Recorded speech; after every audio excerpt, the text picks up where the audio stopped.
தற்பொழுது முக்கிய செய்தியாக பார்த்து வருகிறோம். சென்னை எழும்பூரில் இடைநிலை பதிவு மூப்பு ஆசிரியர்கள் மறுபடியும் போராட்டத்தில் ஈடுபட்டு வருகின்றனர்.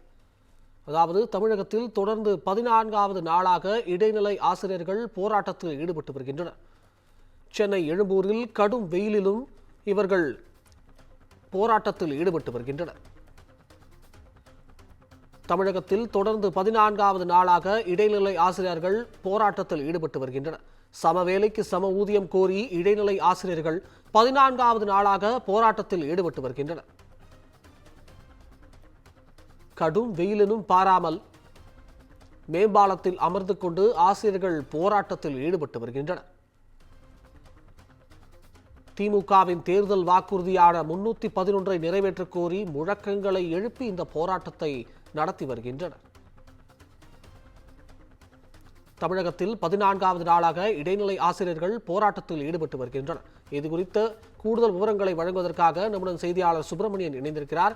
வணக்கம் சுப்பிரமணியன், கூடுதல் விவரங்களை பதிவு செய்யலாம். சம வேலைக்கு சம ஊதியம் கோரி 14வது நாளாக இடைநிலை ஆசிரியர்கள் போராட்டத்தில் ஈடுபட்டு கொண்டிருக்கிறார்கள். சென்னையில் பல்வேறு இடங்களில் பல்வேறு வடிவங்களில் அவர்கள் போராட்டத்தில் ஈடுபட்டார்கள். இதையடுத்து இடைநிலை ஆசிரியர்களுடன் பேச்சுவார்த்தை நடத்தப்பட்டது. ஆனால் அந்த பேச்சுவார்த்தை தோல்வியடைந்த நிலையில் மீண்டும் தங்களுடைய போராட்டத்தை அவர்கள் தொடங்கி இருக்கிறார்கள்.